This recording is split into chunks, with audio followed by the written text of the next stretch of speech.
So the preparation for an attack on Iran has been completed. That's according to a senior Israeli official, suggesting this new war could be imminent. Now, this comes amidst new reports that Iran is preparing chemical and biological weapons and that their nuclear program is just a week away from a major breakthrough. But not everyone's on board, and it seems like some close to President Trump are trying to talk him out of the military option.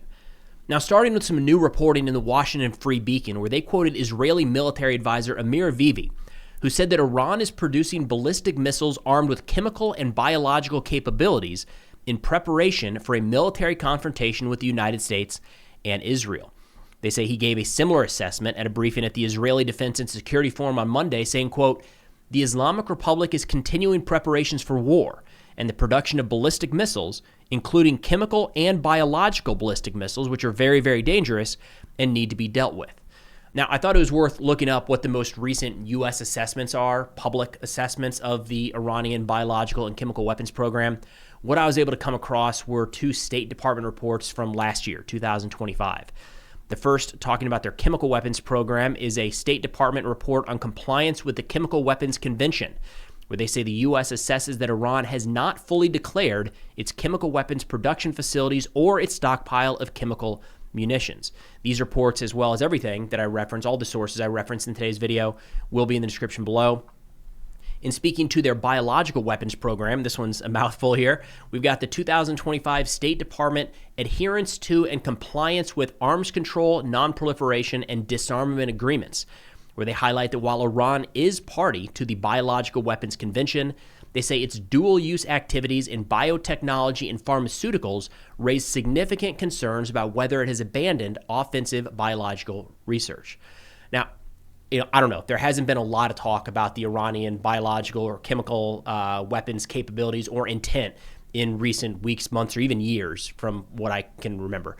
The reason I wanted to bring that up is we are seeing a rather concerted push, not just towards war, but towards war now. Like, it needs to happen soon because these things are happening. I can't help but see the comparisons between this and some of these conversations and what led to the 2003 invasion, U.S. invasion of Iraq. Another piece here is coming from U.S. Special Envoy Steve Witkoff, where he says, hey, Iran is just 1 week away from a major breakthrough in their nuclear program. I think the president he gave Jared and I direction before we went over there. There were red lines, zero enrichment. We have to have the material back. You know, they say that it's all about their civil program, and yet they've been enriching well beyond the number that you need for civil nuclear. It's up to 60%. They're probably a week away from having industrial grade bomb making material, and that's really dangerous. So they can't have that. This is something that they have to stick with until they prove to us that they can behave. I know that Now, there's a lot of nuance that we can dig into with that, but I think the most important aspect is Steve Witkoff, the U.S. Special Envoy to these negotiations, went on national news and gave a deadline. Said we have a week, 1 week until Iran reaches this next point. That's important. They're trying to shape the perception of the audience, I think, right? To paint a sense of urgency here. There's kind of a running joke that we've been talking about Iran being a few weeks, a few months away from a point in their nuclear program for 20 plus years. And part of the challenge is that we're always kind of changing what that point is. Is it the decision to pursue a nuclear weapon? Is it actually, achieving a certain level of enrichment? Is it, producing an actual weapon? Is it mounting it to a missile? There's a lot of different areas that those timelines have pointed to. Again, I think that's actually less important here. What did he say? Industrial grade enrichment. I think that's actually less important than him simply saying we have a week, right? So there is a bit of a push towards war. Now, something to keep in mind with that statement from Witkoff is 8 months ago, the end of Operation Midnight Hammer, we had President Trump and multiple officials throughout the United States say that the Iranian nuclear program was completely obliterated. And we did a lot of back and forth at the time saying, it's hard to tell, right? Like, you just see a mountain. We don't really see anything inside of it. And there wasn't any information released from inside that was ever made publicly available. So when looking at kind of squaring that with these new statements from Witkoff, there's a couple different ways to look at it. One is that we did not. Like, we didn't destroy it. Nowhere near what we thought in terms of damage, and they've just been churning along as is. That comes with its own set of problems. The other is that we did, and that Iran has rebuilt it or reconstituted their nuclear program and is now pushing ahead even faster than they were before. That also comes with its own set of problems. We'll get into both of those in more detail in a second when we talk about what the United States might be trying to achieve in striking Iran. Now, adding to the sense of urgency here, it sounds like Secretary of State Marco Rubio is going to be briefing top lawmakers today, like within the next hour or two, on Iran, they say, as administration weighs possible strikes. My understanding is he's going to be briefing, along with CIA Director Ratcliffe, the Gang of Eight. So that is the leadership and then the intelligence committee leads from both the Republican and Democratic Party in the House and the Senate. So that tends to be a group that gets read in on some of the most sensitive subjects before or as they're playing out.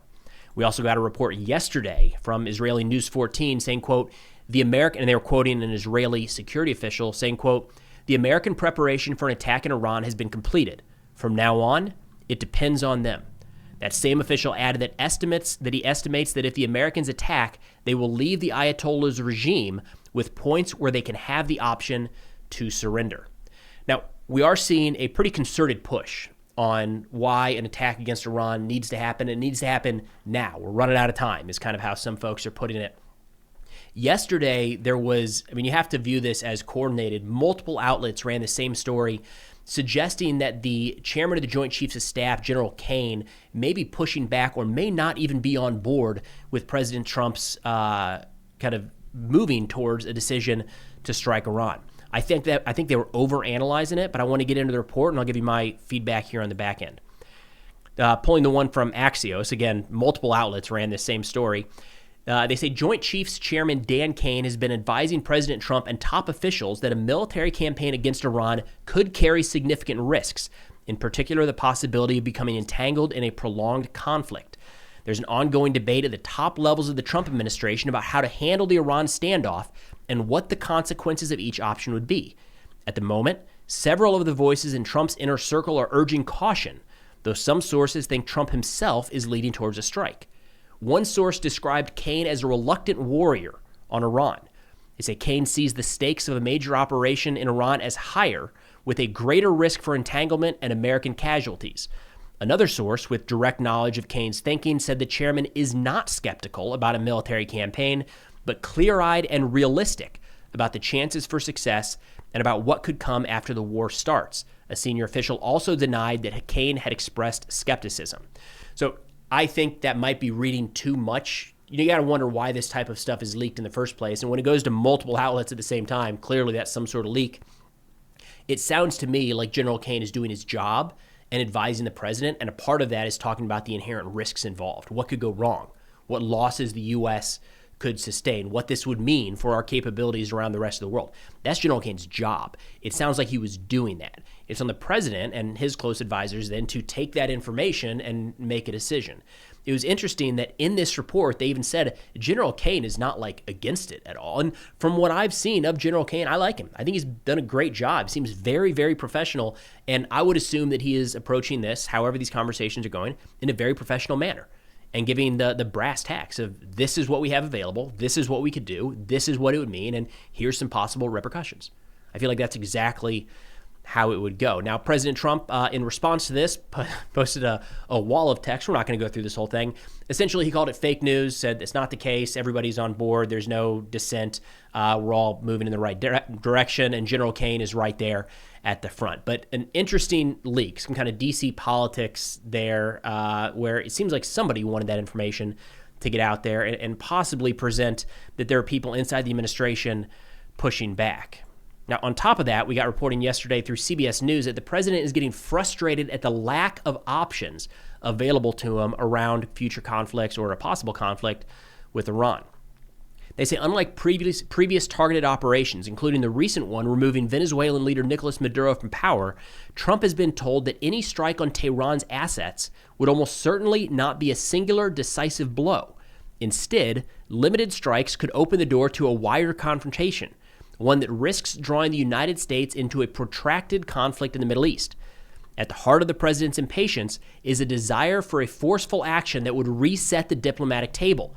he has pressed advisors for options that would deliver a punishing strike, one substantial enough, in his view, to compel Iranian leaders to return to negotiations under much more favorable terms for Washington. But military planners have cautioned that such an outcome cannot be guaranteed.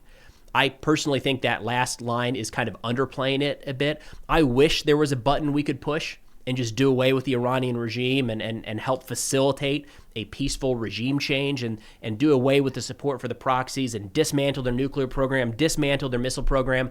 I just don't think that button exists. Personally, I also don't think that button can be, that end state can be achieved through a bombing campaign. I think it's much more robust, and that's probably the type of advice that President Trump is hearing right now is everything you want to get done cannot be done with B-2s and F-35s overhead.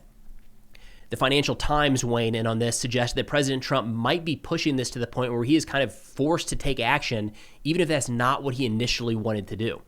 They quoted Aaron David Miller, a Middle East expert at the Carnegie Endowment for International Peace, saying, quote, "I think the reality is that the president has put himself in a box.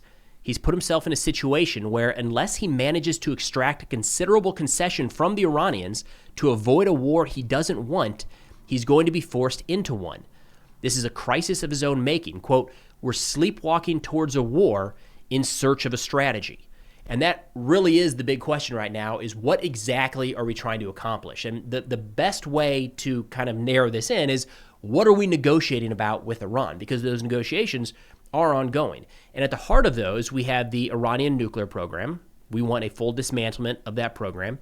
We want Iran to, the removal of the ending of their missile program, and we want the end of their support for proxy networks.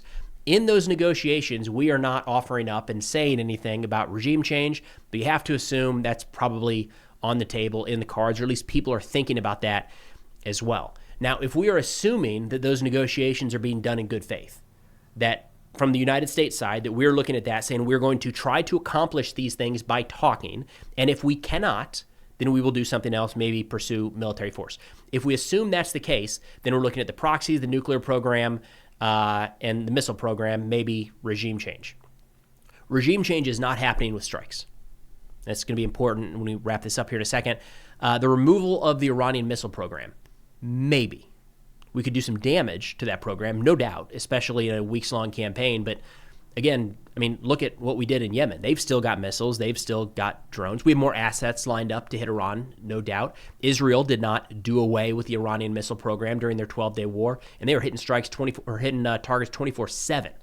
Right? There's a lot of work to be done there, a lot of underground facilities housing these missiles. And on top of that, most of the Iranian ballistic missile program is domestically manufactured.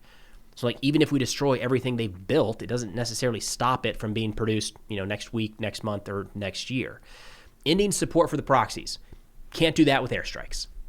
Right? These are relationships they have, financial ties, no doubt, but relationships they have with groups across the region. Again, U.S. bombs falling in Tehran does not end those relationships. The dismantling of the nuclear program. Again, going back to our previous talk about Operation Midnight Hammer. Which one are we going with?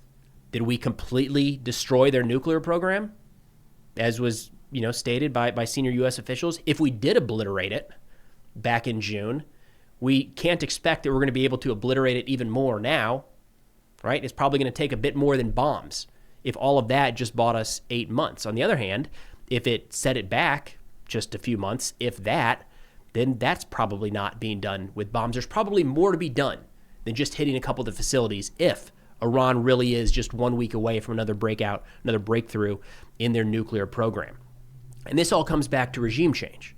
For all of those things we're talking about, the missiles, the proxies, the nuclear program, that is the issue there is the Iranian regime. So with the Iranian regime staying in power, every one of those things could be degraded, but it's just going to come back. There's no reason to think that it won't. In fact, the Foreign Affairs, again, great article, I think, talking about the unique situation that Iran is in right now and how we're kind of putting ourselves in a corner about what we might be able to accomplish. They wrote a piece earlier today titled, "Why Iran Will Escalate." They say Trump fundamentally fails to grasp that Iranian weakness will not lead the country to capitulate at the negotiating table. On the contrary, Iran's present fragility only narrows the space for meaningful compromises. Trump fails to comprehend that no matter how weak Iran is or how much force the United States deploys, Supreme Leader Khamenei will never willingly negotiate the end of the Islamic Republic. He would rather die a martyr. Again, going back to the things that we are negotiating right now, be it the nuclear program. Again, if we don't even put regime change on the table, right? We just go with the nuclear program, the missile program, and the proxies. Iran views those as critical for the stability of their regime. National pride tied up especially in their nuclear program. They're not going to negotiate that away, at least not anytime soon. Maybe they'll get to that point. That's one of the arguments being made, and I think that's probably the direction President Trump is taking this right now, is let's just hit them hard enough to where they come to the table and give in. In fact, Steve Witkoff, going back to his interview, seemed to kind of highlight this past weekend where he said, we're surprised that they haven't given in quite yet. I know that we have red lines here from the U.S. How about over with Iran? The president asked me that this morning, and I don't want to use the word frustrated. It's almost because he understands he's got plenty of alternatives. But it's curious. He's curious as to why they haven't, I don't want to use the word capitulated, but why they haven't capitulated. Why under this sort of pressure with the amount of sea power, naval power that we have over there, why they haven't come to us and said, we profess that we don't want a weapon, so here's what we're prepared to do, and yet it's hard to sort of get them to that place. Now, don't get me wrong. I would love it if we could accomplish all of our goals in Iran. It's a bad regime, right? A lot of American blood on their hands. It would be great for the United States, great for the Iranian people, great for the Middle East, great for the world if the Iranian regime was ousted. If we could do away with them, that would be a net win for everyone. They've done and continue to do a lot of bad things. And I wish that we could just put a bunch of military firepower in the Middle East and they would make that decision themselves and say, that's looking too scary, that's too dangerous, we can't do anything. You got us. We're going into exile. I guess worth a shot, right? Technically, that's cheaper than going to war in a lot of different ways. I can't imagine that the White House put a lot of faith in that actually coming to pass. That like just putting assets in the region would cause, again, Khamenei to negotiate against the survival of his regime. Going back to the Financial Times or the Foreign Affairs article, they say Khamenei is just as obsessed with appearances as Trump is, and he's increasingly catering to his most hardline supporters. He has made it impossible for his negotiating team to offer even minor compromises, much less the kinds of big concessions that Trump is demanding. They say the ambiguity of Trump's current intentions also changes the Iranian calculus. The U.S. president is not threatening to attack Iran because of any imminent threat or in response to any act of Iranian aggression. His motives are various and unclear. He's disappointed by the negotiation process. He feels compelled to defend the red line he established with his Truth Social post. He's desperate to avoid unflattering comparisons to Obama, and he believes he can undertake major operations with minimal consequences. From Iran's perspective, both Israel and the United States appear to have concluded that they can strike without any direct provocation, and when doing so serves domestic political needs. Iran even thinks the two countries will be tempted to strike frequently. As a result, Iranian officials feel they need to give Trump a bloody nose or they will perpetually be at risk. And again, that does kind of pass the common sense test, right? If you're Iran and you've got this same information, you're looking at what's being negotiated and also look at the buildup of military power and some of the statements being made. I mean, we've gotten some pushback from our allies in recent weeks and months that we don't have a legal justification to carry out offensive military action in Iran. Iran is looking at that too, saying, wait a minute, if they're just going to do it whenever they want, then we need to react accordingly. And the article wraps up here with a good transition. They say, Iran may be weak, but it still has ways to inflict real pain on the United States and much more incentive to try that than it did before. Now, when we look at what Iran might do in terms of their response, the most immediate is, of course, trying to shoot down any U.S. aircraft or attack U.S. ships that may be participating in strikes inside of Iran. That's going to be challenging, no doubt. The next up there is firing missiles and drones at the 40,000 U.S. troops spread across 13 regional bases throughout the Middle East. If Iran were to decide to go all out and launch hundreds of drones, dozens or even hundreds of missiles, to be blunt, some of those are going to get through. If Iran's goal is really to bloody the nose of the United States, it's not about inflicting a strategic defeat and knocking out a U.S. aircraft carrier. They're probably more likely to go after softer targets. Some of the smaller U.S. bases that it's not hard. You have to assume that Iran has a pretty good idea of what our air defense capabilities look like at these different locations. If they're really trying to kill 5, 10, 15, 20 Americans, they probably know where the easiest place to do that would be. All right, and Iran does still have a lot of those capabilities. Of course, they might target Israel. We've seen that as well. The 12-Day War is a great example where they went after Israel and kind of forced the American hand to provide additional air defense assets and even put aircraft in the sky to shoot down some of those incoming drones and protect our regional ally, maybe even going after some of our allies in the region like Saudi Arabia. There's one more here that I wanted to bring up that's not getting enough attention, but I do think it's worth considering, is the possibility of Iran attacking inside of the United States, or we'll expand this a little bit, attacking U.S. Americans, not just the military, but maybe abroad and certainly here inside the United States. Matthew Levitt had a good article on this, an older article actually, a couple months ago, but it lines up well with what we're looking at now, where he lays out the different scenarios that Iran could use to carry out attacks, we'll say, inside the United States. And these are all things they have either done or had the capability of doing right now. The first is deploying Iranian agents. So you're talking about employees or operatives of the IRGC or the Iranian state carrying out attacks inside the United States or against U.S. interests abroad. You're talking, I mean, across the board here, you're essentially talking terrorist attacks. All right, get that? That's kind of the mindset we need to be in this case. Iran does not have the conventional military capabilities to hit the United States. So if they wanted to hit us outside of our forces in the region, this is what you're talking about. The second would be using criminal surrogates. We've actually seen the Iranians use this. The IRGC use this where they hire criminals, pay them money to do something like kill someone. I believe this was the plot to go after John Bolton was done in this manner, where they were hiring criminals to carry out their dirty work. And the criminal didn't really even know what the connection was. They were just making some money and trying to, they were making money. The IRGC knew they'd be willing to break the law. And behind the scenes, it was an Iranian network pushing that. Of course, we have the proxy groups like Hezbollah, the Houthis, and others. Hezbollah, of course, relatively global possible there, although they have been degraded. I think this actually gives them a little too much credit as being able to push the Hezbollah button and they go out and carry out an attack.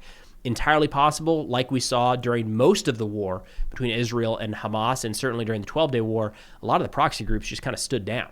Like, we're not messing with that. Or they took a pretty good punch and said, we're just not going to stand in the way. The last one here are lone wolf style attacks that Matthew Levitt brings up. Possible, of course. My impression with lone wolf is generally it requires a longer term build-up, kind of a nurturing over a longer period of time than just putting out a quick note saying, this attack happened, somebody do something. All right, and I think a good example for that would be the war in Gaza over the course of the last couple of years.